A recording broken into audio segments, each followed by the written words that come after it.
નમસ્કાર, India news ગુજરાતમાં આપનું સ્વાગત છે. આપ જોઈ રહ્યા છો આપણું ગુજરાત. સમાચારની શરૂઆત કરીએ મુખ્યમંત્રીના દિલ્હી પ્રવાસથી. લોકસભા ચૂંટણી સમયે ગુજરાતમાં રાજકીય ધમાસાણ વચ્ચે મુખ્યમંત્રી ભૂપેન્દ્ર પટેલ દિલ્હી પહોંચ્યા છે.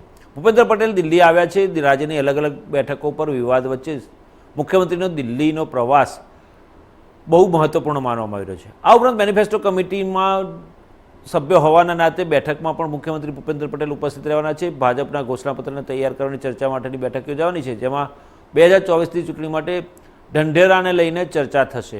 આ સાથે હાઈકમાન્ડ ગુજરાતી સ્થિતિનો તાગ પણ મેળવશે. રાજ્યમાં ઉમેદવારો સામે વિરોધને લઈને મુખ્યમંત્રી સાથે ચર્ચા પણ થવાની છે. લોકસભા ચૂંટણી 2024 જાહેર થતાની સાથે જ ગુજરાતમાં રાજકીય માહોલ ગરમાયો છે. ભાજપે રાજ્યની 26 બેઠકોના ઉમેદવારો જાહેર કરી દીધા છે, પરંતુ પહેલી વખત ગુજરાતમાં ભાજપમાં કાર્યકરોનો જૂથવાદ અને અસંતોષ બહાર આવ્યો છે, જેને લઈને પ્રદેશ મોવડી મંડળ પણ ચિંતિત બન્યું છે. ડેમેજ કંટ્રોલ શરૂ કર્યું છે. આ વચ્ચે મુખ્યમંત્રી ભૂપેન્દ્ર પટેલ દિલ્હી મુલાકાત ખૂબ જ મહત્વપૂર્ણ માનવામાં આવી રહી છે. આમ તો મુખ્યમંત્રી મેનિફેસ્ટો કમિટીમાં સભ્ય હોવાના નાતે આવવાના જ હતા, પરંતુ સૂત્રોની વાત માનીએ તો મુખ્યમંત્રી હાઈકમાન્ડ સાથે બેઠક કરવાના છે અને ગુજરાતની રાજકીય સ્થિતિથી તેમને વાકેફ કરશે. ગુજરાતમાં વડોદરા, અમરેલી, સાબરકાંઠા, જૂનાગઢ લોકસભા બેઠક પર ઉમેદવારોને લઈને ભાજપમાં આંતરિક જૂથવાદ ખુલીને બહાર આવ્યો છે. પક્ષના નેતાઓને ડેમેજ કંટ્રોલ માટે દોડાદોડ કરવી પડી રહી છે. પક્ષમાં કોંગ્રેસના નેતાઓની ભરતીના મેળાથી કાર્યકરો નારાજ છે. ભરતી મેળાને કારણે પક્ષ પલટુઓને મહત્વનું સ્થાન મળી રહ્યું છે, જેના કારણે પણ ભાજપમાં આંતરિક ખટપટ વકરી છે. સળગતા માહોલ વચ્ચે મુખ્યમંત્રી દિલ્હી પહોંચ્યા છે. સોમવારે ભાજપની મેનિફેસ્ટો કમિટીની બેઠક યોજાવાની છે, જેમાં મુખ્યમંત્રી ભાગ લેવાના છે. સૂત્રોનું કહેવું છે કે ગુજરાતમાં ભાજપની વર્તમાન રાજકીય પરિસ્થિતિને લઈને હાઈકમાન્ડ સાથે પણ સઘન ચર્ચા વિચારણા હાથ ધરાશે.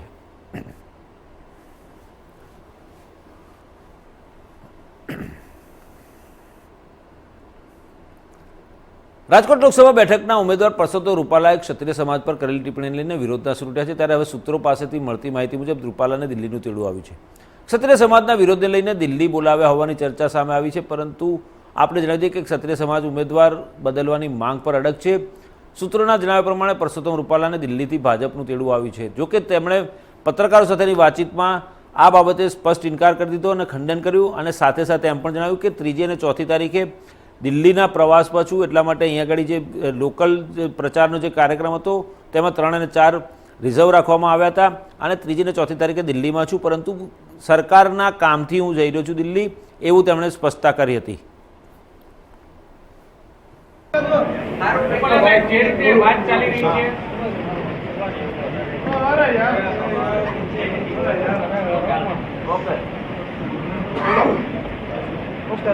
રીતે વાત ચાલી રહી છે કે આપનું નામ છે તે અહીંથી બદલાઈ રહ્યું છે, આપને દિલ્હીથી બોલાવવામાં આવ્યા છે, આ બધી વાતો અત્યારે ચાલી છે, શું કહેશો આને લઈને? પહેલી વાત તો એ છે કે મને કોઈએ દિલ્હીથી બોલાવેલો નથી. પછી બીજું પૂછો. આપ કેન્દ્રીય કેબિનેટની બેઠકમાં ભાગ લેવા જવાના છો એવી વાત છે. તમારી 3, 4 અને 7 તારીખ રિઝર્વ રાખવામાં આવી છે. આ બાબતમાં કેટલી સત્યતા છે? એ વાત સાચી છે. મેં 3જી અને 4થી તારીખ એ અનામત રાખેલી હતી, એટલે એના કાર્યક્રમો પાર્ટી તરફથી અહીંયા અમારા જે લોકલ ડે ટુ ડેના બને છે એ નથી બન્યા. 3જી અને 4થી તારીખ હું અમદાવાદ ખાતે રોકાવાનો હતો, પણ 3જી તારીખ કેબિનેટની આવેલી હોય, હું કદાચ કેબિનેટની અંદર ભાગ લેવા માટે જઈ શકું છું. જે રીતે નામ આપનું નામ આપના નામની જગ્યાએ મોહનભાઈ છે લડશે એવી વાત ચાલી રહી છે બજારમાં, શું કહેશો? એને એ અંગે આમ મારે કશી કોમેન્ટ ના કરાય. પાર્ટીના ઉમેદવારોને પસંદ કરવાના અધિકારો પાર્ટીની પાર્લામેન્ટરી બોર્ડને છે. એની અંદર ફેરફારો કરવાના અધિકારો પણ પાર્લામેન્ટરી બોર્ડને છે. એ અહીંયા કોઈ અટકળો કરવાની ના હોય, કોઈ એના અધિકૃત વક્તવ્યો સિવાયની વાતોમાં ક્યાંય ફેલાવવું ન જોઈએ. ને આજ 1 તારીખ છે, એટલે એમાં આજે તો પડવું જ ન જોઈએ. પરસોત્તમભાઈ, એક વાત એવી પણ ચાલી રહી છે કે મોહનભાઈ છે આપણા ડમી ઉમેદવાર તરીકે એમનું ફોર્મ ભરાઈ શકે એમ છે. જે ભરાઈ શકે એવું નથી, નિશ્ચિત જ છે. એ જ આપણી પાસે માંગીએ. મોહનભાઈનું ડમી ઉમેદવારી તરીકે ભરવાનું ડે 1સ્ટથી નક્કી કરેલું છે. એટલા માટે એમને નોન યુઝ સર્ટિફિકેટ કઢાય, એની વિધિ તો કરવી પડે. આ બધી વાતો એટલા માટે ચાલી છે. ક્ષત્રિય સમાજની માંગ છે કે તમારું નામ છે તે રદ કરવું જોઈએ. આ કઈ વિવાદને લઈને તમારું સ્ટેન્ડ શું છે, શું કહેશો તમે? નહીં, એમાં મેં તો મારું સ્ટેન્ડ ડે 1 ક્લિયર કરી દીધું હતું. મારીથી જે શાબ્દિક ભૂલ થઈ હતી મેં એની માફી મીડિયાથી પણ માગી લીધી હતી અને ક્ષત્રિય સંમેલનની અંદર જઈને રૂબરૂ પણ માગી લીધી હતી. એ વિષય મારી દૃષ્ટિએ પૂરો થઈ ગયેલો છે અને મને ક્ષત્રિય સમાજના આગેવાનોએ પણ આ અંગે હૈયાધારણ આપેલી છે. રાજકોટ લોકસભા બેઠકના ભાજપના ઉમેદવાર પરસોત્તમ રૂપાલાની મુશ્કેલીઓમાં સતત વધારો થઈ રહ્યો છે. ક્ષત્રિય સમાજ સામે ટિપ્પણી કરવા બદલ સમગ્ર રાજ્યમાં ક્ષત્રિયોમાં ભારે રોષ જોવા મળી રહ્યો છે. ત્યારે હિંમતનગરના મહેતાપુરા ખાતે મોટી સંખ્યામાં ક્ષત્રિય સમાજના લોકો ભેગા થઈ રૂપાલાનો વિરોધ કર્યો હતો અને રૂપાલા સામે કડક કાર્યવાહી કરવા કલેક્ટરને આવેદનપત્ર આપવામાં આવ્યું હતું. સમાજની અસ્મિતાનું ખંડન થાય, બેન બેટીઓના ઉપર જે બોલ્યા છે એનો વિરોધ કરવા માટે દરેક જિલ્લા મથકે આવેદનપત્ર આપવાનું નક્કી કર્યું છે. એ માટે ગુજરાત સાબરકાંઠા અરવલ્લી જિલ્લાના ક્ષત્રિય સભ્યો અહીં ભેગા થયા છે. હું આજે પણ રૂપાલાજી કરીને માનવાચક શબ્દ વાપરું છું. એ આપને હું કહેવા માગું છું કે રાજપૂતોનો ક્ષત્રિયનો સંસ્કાર છે કે મોટાની મર્યાદા અને સંસ્કારમાં રહીને હોવું, પણ સાથે સાથે એ સંસ્કારના એ મર્યાદાના રાજપૂત ઉપર જો કોઈ આંગળી ચીધે તો એ સહન કરવાવાળો પણ આ સમાજ નથી. માટે આજે જે આવેદનપત્ર આપવા જઈ રહ્યા છે એનો સ્પષ્ટ સાબરકાંઠા અરવલ્લી જિલ્લા રાજપૂત સમાજ, ક્ષત્રિય સમાજ એનું ખંડન કરે છે રૂપાલાજીના વાક્યનું. અને હવે પછી ગુજરાત રાજપૂત સંકલન સમિતિ જે પણ નિર્ણય કરશે તેનું સાબરકાંઠા અરવલ્લી ક્ષત્રિય સમાજ એને સંપૂર્ણ ટેકો આપી આગળની રણનીતિ નક્કી કરવામાં આવશે.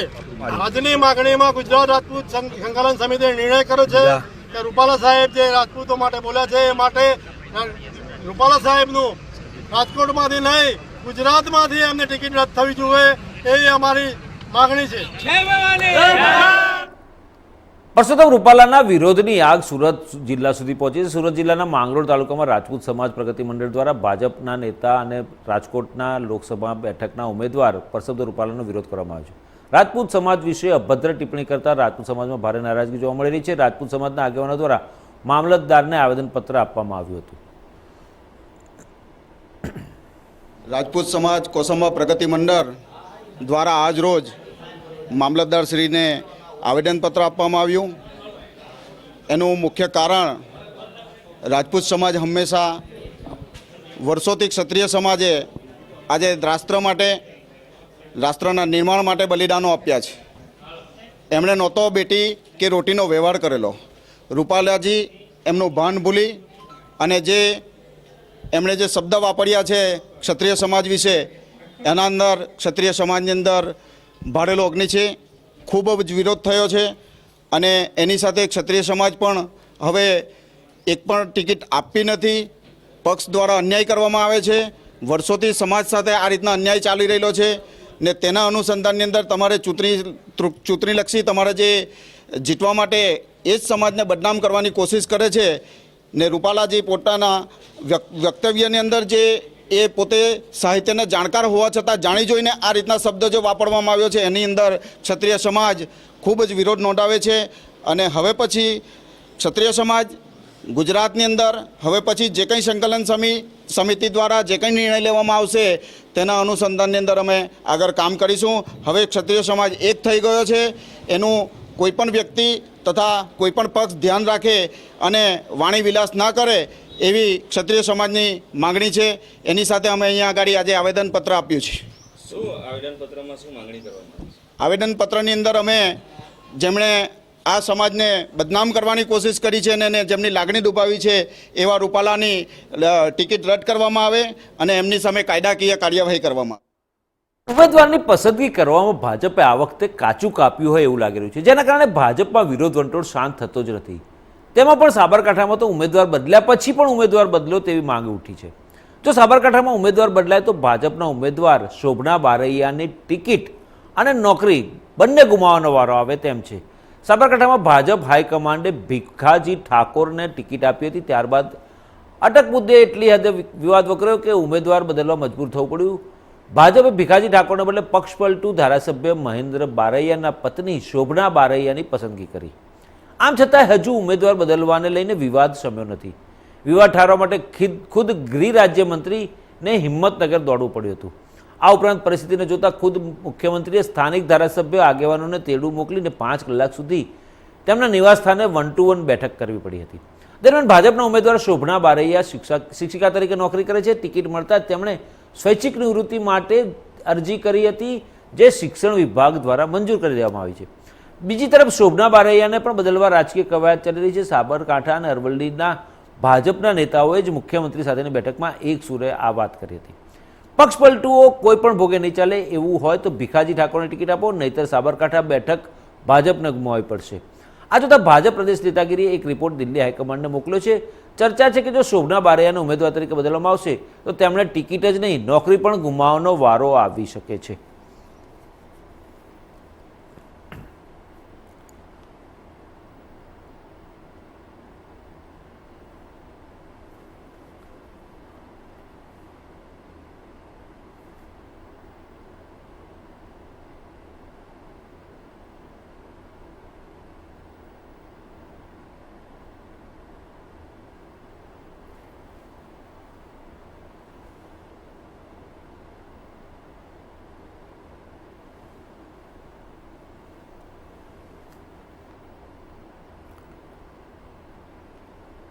પાલનપુર શહેરમાં ટ્રાફિકને લઈને પાલનપુર બાયપાસ 4 લેન રોડ બનાવવા જમીન સંપાદનનું જાહેરનામું બહાર પાડવામાં આવ્યું છે, જેમાં 15 ગામોનો સમાવેશ થાય છે અને 60 થી 100 મીટર સુધીની જમીન સંપાદિત કરવામાં આવે છે. તો થરાદથી ગાંધીનગર ભારતમાલા 6 લેન રોડ બનાવવા જમીન સંપાદનનું 60 મીટરનું જાહેરનામું બહાર પાડવામાં આવ્યું છે. તો પાલનપુર સિટીના બાયપાસ માટે આટલી મોટી જમીન સંપાદિત કરવામાં આવે તો આશરે 50 જેટલા ખેડૂતો જમીન વિહોણા બની જાય છે. તો આ જમીન સંપાદન 30 મીટર કરવામાં આવે તો અસરગ્રસ્ત ખેડૂતોને પોતાની જમીન મળે અને બાકી રહેતી જમીનમાં પશુપાલન અને તેમના પરિવારનું ગુજરાન ચલાવી શકે. તો ઉપરોક્ત રજૂઆતે ધ્યાને લઈ ગુજરાત સરકાર તાત્કાલિકથી જમીન સંપાદનનો ઘટાડો ના કરી ખેડૂતોની માંગણીને ધ્યાનમાં લઈ સત્વરે નિર્ણય લેવામાં આવે તેવી માંગ સાથે ભારતીય કિસાન સંઘના ખેડૂતો દ્વારા પાલનપુર કલેક્ટર કચેરી ખાતે આવેદનપત્ર આપવામાં આવ્યું હતું. જો આ માંગણીને સત્વરે પૂર્ણ નહીં કરવામાં આવે તો ન છૂટકે ખેડૂતો પોતાના પરિવાર તથા ઢોર ઢાંકર સાથે અનિશ્ચિત મુદત સુધીના ધરણા કરવાની ચીમકી ઉચ્ચારી ચૂક્યા છે. અસરગ્રસ્ત ખેડૂતો જે બાયપાસ નીકળી રહ્યો છે તેમાં અસરગ્રસ્ત ખેડૂતો પોતાની વ્યથા લઈને કલેક્ટર કચેરીએ આવ્યા છે. પ્રશ્નો એવા છે કે સરકાર જે બાયપાસ કાઢી રહી છે, અમને પણ ખબર છે કે વિકાસ માટે એ જરૂરી છે, અમે પણ એનું સમર્થન કરીએ છીએ, પરંતુ જે સરકાર જમીન સંપાદન કરી રહી છે તેમાં ખૂબ ખેડૂતોને અન્યાય થઈ રહ્યો છે. અત્યારે આજ સુધીના રોડોમાં 30 મીટરની જમીન સંપાદન કરી અને રોડ નીકળતા હતા. 6 લાઇન સુધી રોડ હોય તો પણ 30 મીટરમાં સંપાદન થતી હતી. આજે આ જે જમીન સંપાદન થઈ રહી છે એ 60 મીટરથી 100 મીટર સુધીનો, એટલે કે લગભગ 250 થી 300 ફૂટનો રોડ થાય. હવે ઊભા પટ્ટાની ખેડૂત હોય તો ખેડૂતની જમીન બિલકુલ જતી રહે.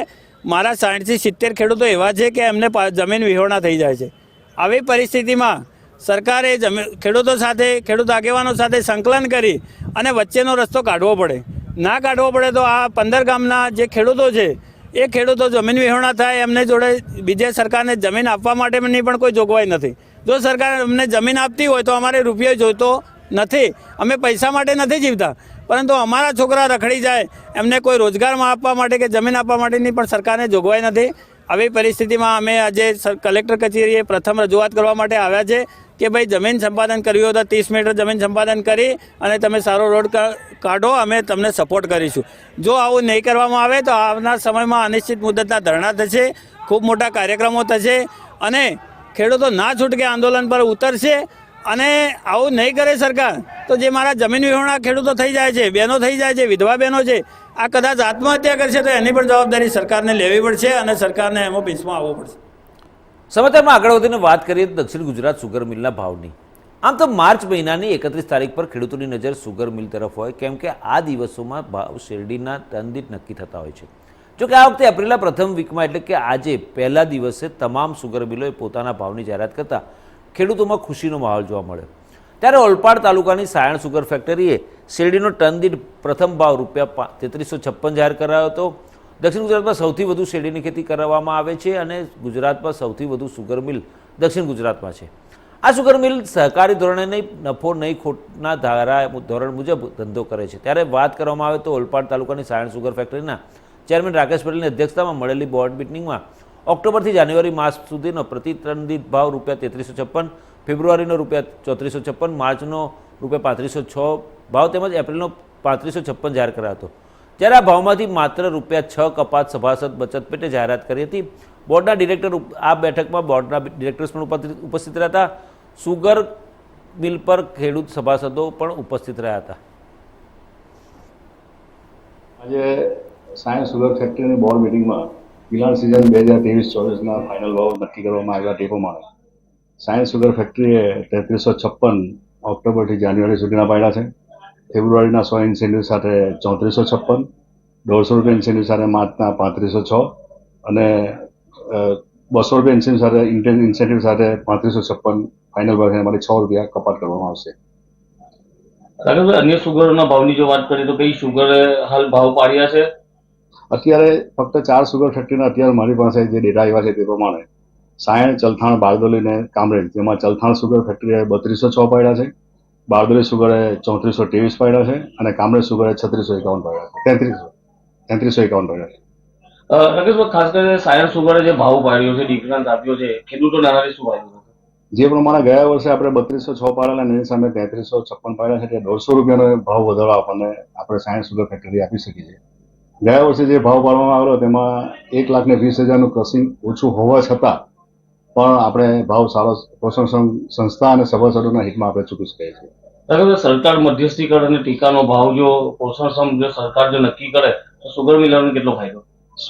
સરકારશ્રી તરફથી એમએસપી જે અત્યારે 31 રૂપિયા છે એની અમે ખાણ ઉદ્યોગ સંઘ દ્વારા અને નેશનલ ફેડરેશન દ્વારા 3700 થી 3800 રૂપિયા આપણે માગણી કરી છે.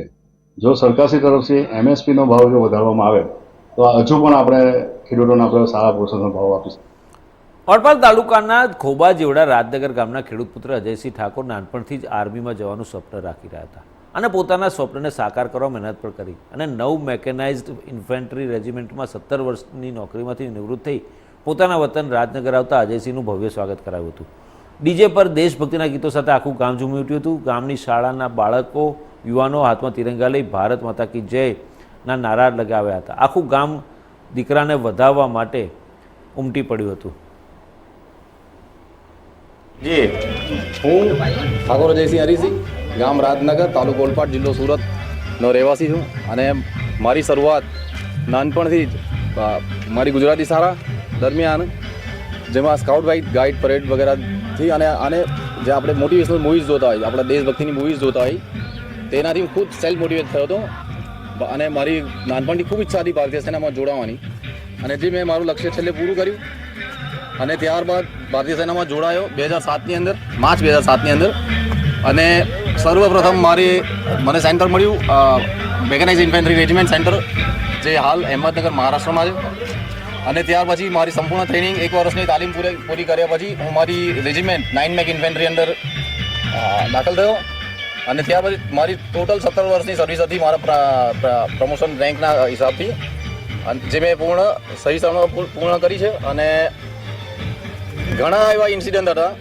જે સર્વિસ દરમિયાન જે અમુક વાર આપણને એવું લાગતું હોય કે જ્યારે શીખવા મળતું હોય કે JNKના ઇન્સિડન્ટો છે, જમ્મુ કાશ્મીરના, પંજાબની અંદર, સિક્કિમની તરફના હોય, એવા ઘણા બધા જે અમે ભારતીય સેનાના જે સૈનિકો ખૂબ ઠંડીની અંદર, ક્યારેક ખૂબ ગરમીની અંદર, ક્યારેક એવા માહોલ હોય જેની તંગદિલીને પણ પોતાનું મતલબ ધ્યાનમાં રાખ્યા વગર અને પોતાની સર્વસ્વ સેવા જે ભારત દેશ માટે અને ભારતના જનતા માટે કરી રહ્યા હોય અને હાલ 17 વર્ષની સેવા પૂર્ણ કર્યા બદલ જે મારા ગ્રામજનોએ જે મને ખૂબ સ્વાગત કર્યું, ખૂબ ભાવપૂર્ણ સ્વાગત કર્યું, તે બદલ હું એમનો ખૂબ ખૂબ આભારી.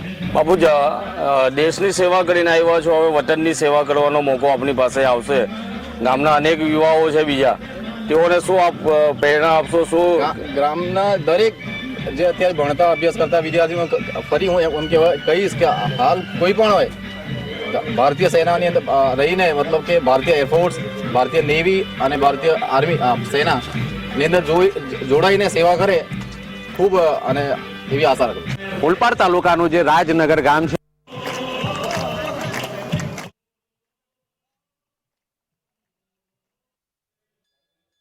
દહેજ ખાતેથી કોલસા ભરીને આવતી માલગાડીના વેગનમાં ધુમાડા દેખાતા દોડતા મચી ગઈ હતી. ત્યારે ફાયર ફાઇટરોએ ધુમાડા પર પાણીનો મારો ચલાવી પરિસ્થિતિ સંભાળી લીધી.